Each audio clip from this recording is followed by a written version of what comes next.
Good morning, it's Lisa with Lisa Heal Yourself, and today we are going to discuss what it takes to actually heal. So in order to heal your physical body, your emotional body, your spiritual body, whatever's wrong with you, pain syndrome, a chronic illness, we first must make the mental shift.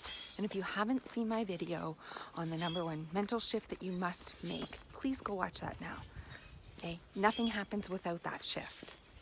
Now, once you've made that shift and you're open to healing, you're open to the possibility of you actually healing. This is where a lot of people get it wrong with the law of attraction. They think, okay, I'm going to think what I want. I'm going to sit down and I'm going to put a lot of energy into thinking about how I want it to be and creating my future reality in my mind. So I want to stress that this is an important step, but people get stuck here way too long. You create this future life in your mind that you do want so that you can attract what you do want into your life, so that you'll be sitting down, imagining yourself healthy, thinking of all the things that you're going to do, right?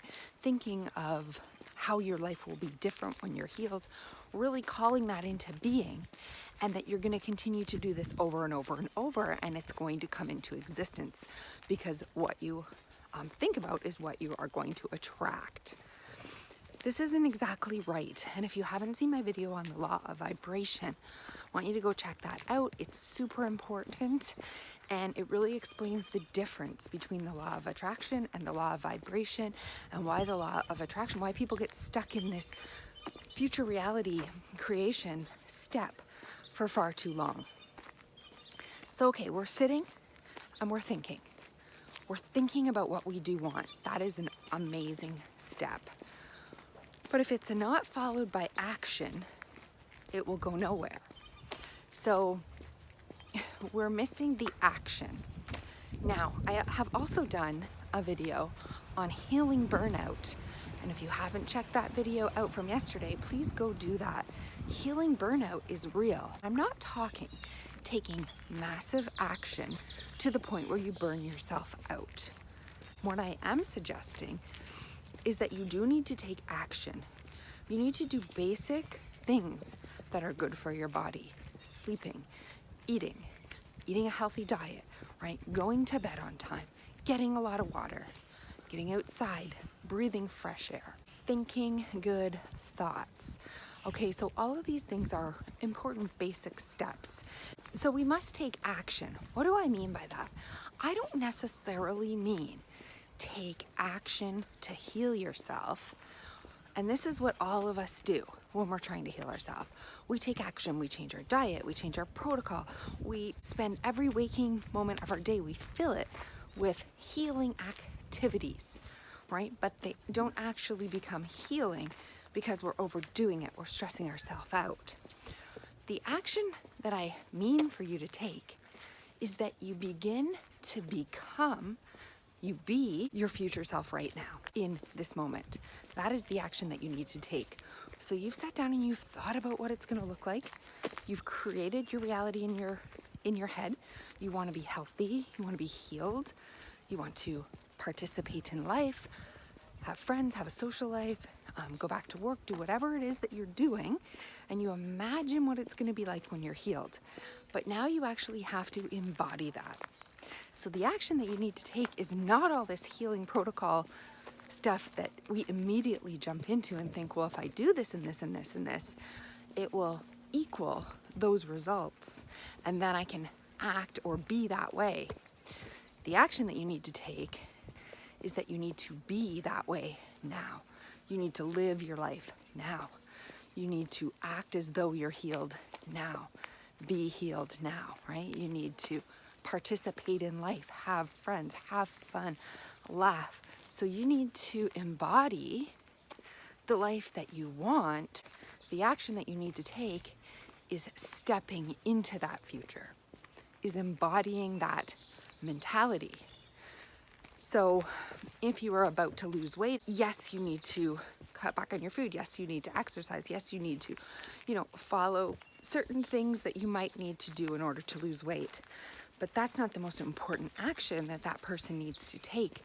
The most important action that they must take is to believe and to start to live as though they have lost the weight. Embody the mentality that they are the weight they want, that they feel the way they want to feel when they're that way. They participate in life as though they were that person with that high self-confidence, and that people are proud of, and that people want to be around, and they're infectious, and their personality comes to life. And whatever this losing this weight is going to do for them in their mind, in their future that they've created, that's the person they need to be now. And when they start to embody that person, the weight starts to change, because now they just naturally start to do what it takes to be that person, because they are living as though they are that person. So naturally, if they feel like they've already lost the weight inside, they are going to do different activities. They're going to participate in maybe walking or running or cycling or out in life, and they're going to eat a different way. Because when you're already embodying the personality traits and the feeling,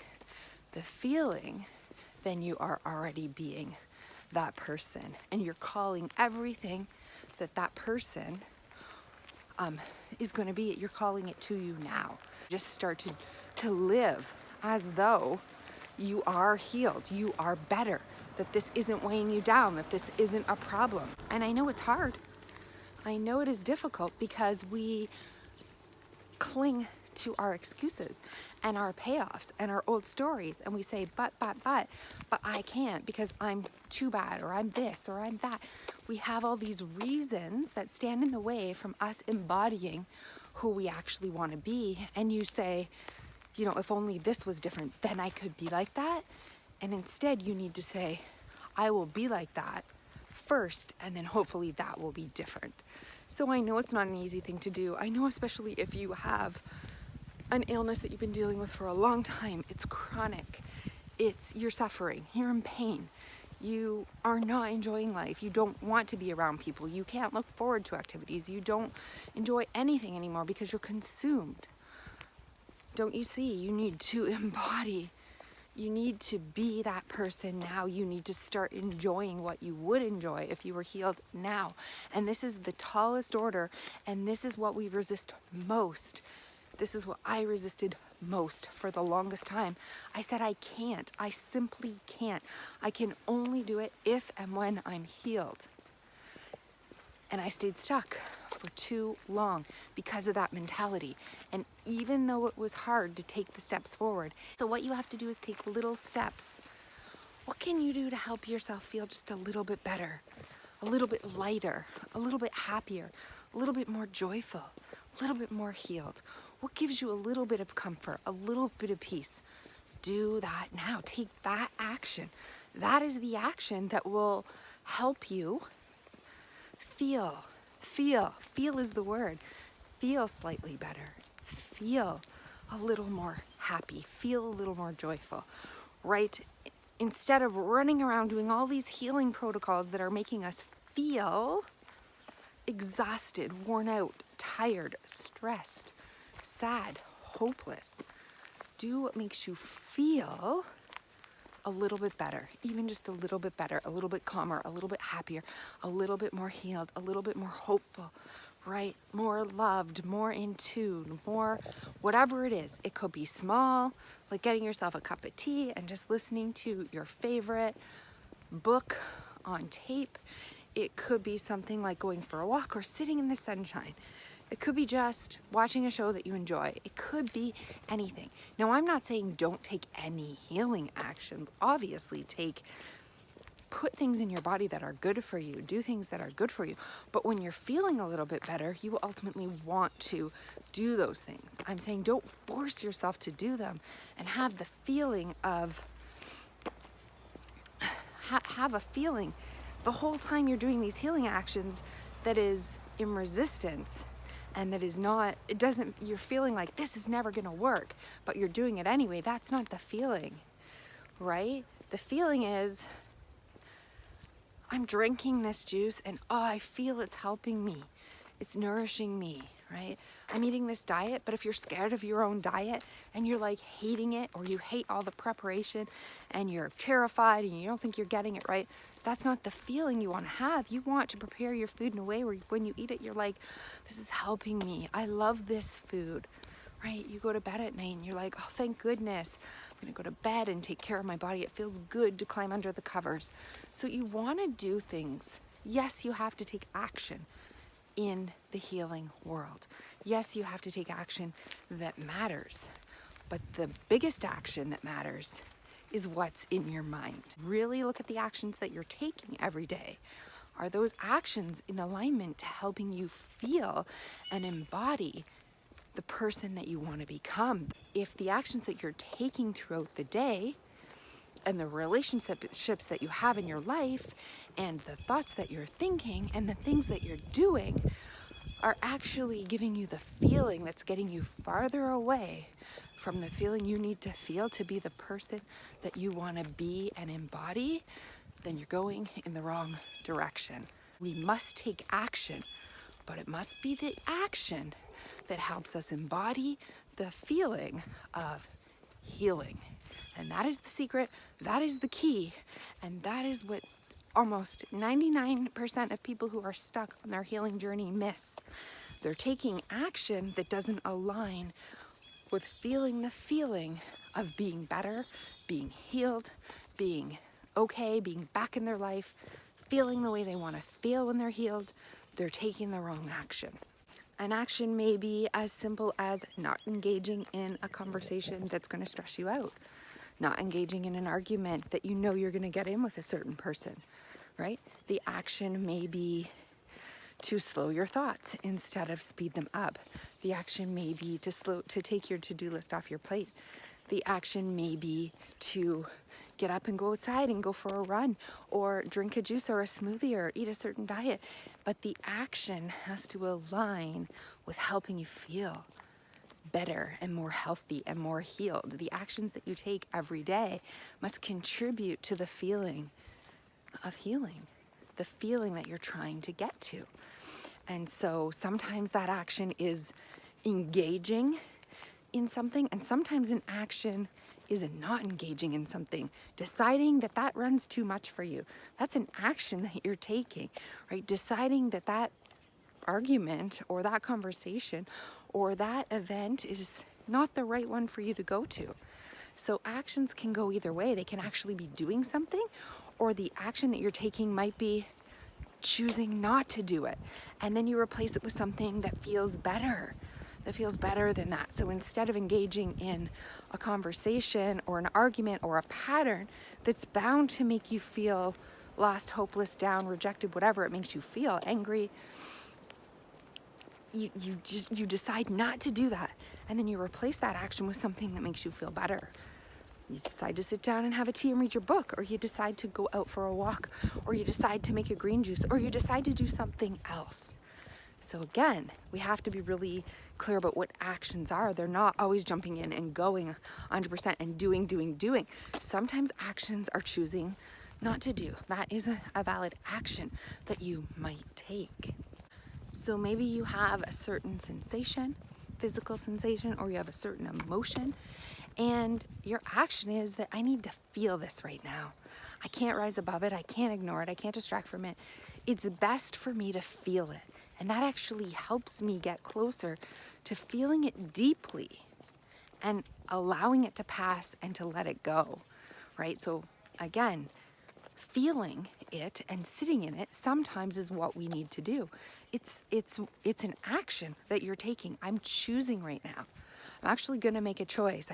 I don't want to turn away from this feeling of grief or this physical sensation, so I'm going to go right into it. This is my choice right now, and I'm going to explore it. I'm going to let it talk to me. Or you may say on that particular day, that action is just going to make me feel worse.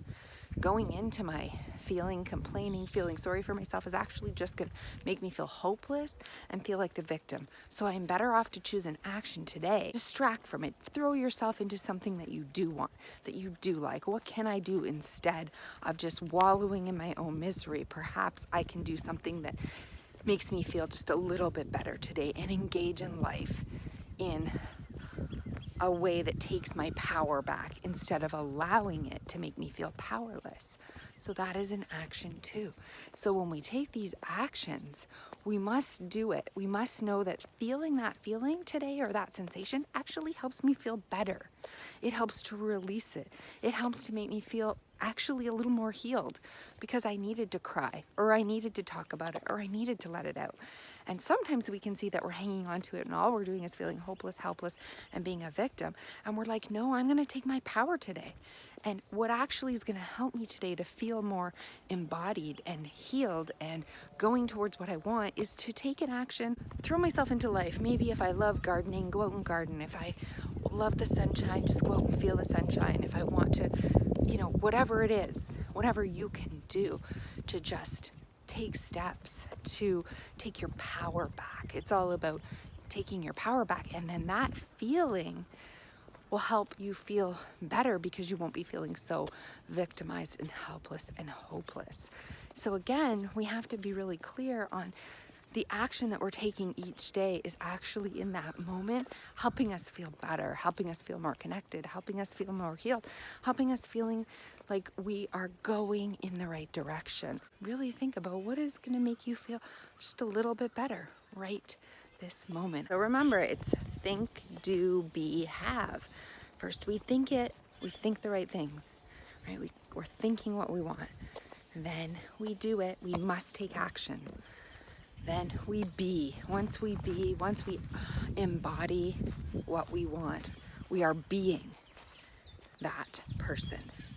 And then we have it. So think, do, be, have is the steps that we go through, and we must go through them all. You can't skip over the being. You first must embody it before you get there. Sometimes the action could be to do nothing. Could be to sit in meditative thought. Just connect with your higher being, to let all your thoughts go, to let your worries go, to let your past go, to let go. That is an action. Letting go is an action. So sometimes the action that we need to take in a certain situation is to let go. Most often it is. Sometimes it's to sit and do nothing and to meditate. That is not doing nothing. You're literally taking an action that gets you closer to calm, closer to peace, closer to your higher self, closer to breaking patterns. Our actions must be in line with our feeling. And if you have not yet seen my video on the law of vibration and what you feel matters, please go watch that. It will help explain in detail what I'm talking about. So I hope that this video has given you some insight. I hope it's been helpful. If you haven't yet subscribed, please do so. Introduce yourself in the comments, share the video, like it, and I will see you in the next video.